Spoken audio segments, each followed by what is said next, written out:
కలిగి ఉండి ఏం చేయాలని ఆలోచిస్తూ మా ముగ్గురం కలిపి ఏదైనా తినడానికి వెళ్ళొచ్చురా అంటే సరే అని చెప్పి మండపడి వెళ్ళొచ్చురా అని చెప్పి బయలుదేరాం. ఏం తినాలి అని ఆలోచిస్తూ ఉంటే మన ఆదర్శ్ బేకరీ దగ్గర ఆగాం.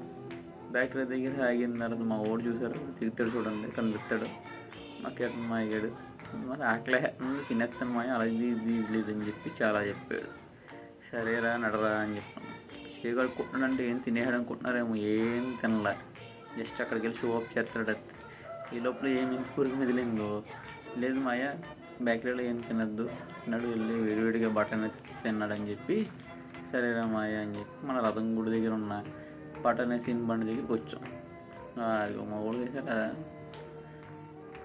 ఈ బండి దగ్గర 3 బటన్ ఆర్డర్ చెప్పుకో చూడండి. ఈ లోపల మా వాడు వేడివేడిగా తింటాను మాయ, వేడివేడిగా తింటున్నా కానీ కొంచెం వర్షం పడితే బాగుంటుంది మాయా అన్నాడు. అంతే, ఆడు ఏం మూస్తాను అన్నాడు. చూసారా మొత్తం ఎలా దొలగొట్టేసిందో, ఏందో మా పరిస్థితి. ఇంకా ఆడే అన్నాడు మధ్యలో ఉన్నవాడు, అందుకే ఆడు స్పూన్ పడిపోయింది. అలా నిన్నంతా అలా బయట తిరుగుతూ హ్యాపీగా ఎంజాయ్ చేసాం. అవన్నీ చూడండి ఎలా చెప్తుందో నా వంక దుర్మార్గుడు అన్నట్టు.